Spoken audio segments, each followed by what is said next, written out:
মনে কাজ করতে হয়। একদা এক মাঠে একদল ভেড়া চড়ে বেড়াচ্ছিল।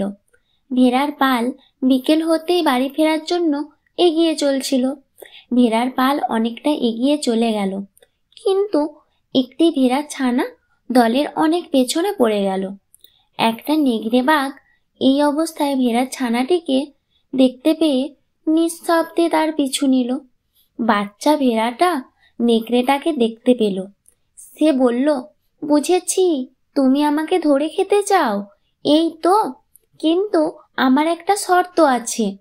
মরবার আগে আমি বাঁশির সুরের সঙ্গে নাচতে চাই।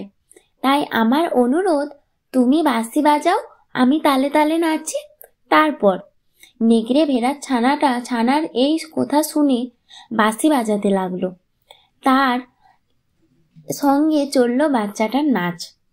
আর সেই বাজনা আর নাচের আওয়াজ শুনে সেখানে একদল কুকুর এসে জুটল। নেকড়েকে দেখেই তারা তার দিকে ধাওয়া করলো। নেকড়েকে ছুটতে ছুটতে কোনো মতে কুকুরের হাত থেকে বাঁচল। তারপর অনেক দূরে যখন কুকুরদের নাগালের বাইরে চলে এলো, তখন এক জায়গায় বসে বিশ্রাম করতে করতে ভাবতে লাগলো, খুব শিক্ষা হয়েছে আমার। কেমন বুদ্ধুর মতো আমি শিকার করতে এসে বাঁশি বাজাতে গিয়েছিলাম। আমার গল্পটা কেমন লাগলো অবশ্যই কমেন্ট করে জানাবেন। আর একটা উপদেশ বলে যায়, এক মনে কাজ না করলে কাজটি পণ্ড হয়, বিপদও হতে পারে।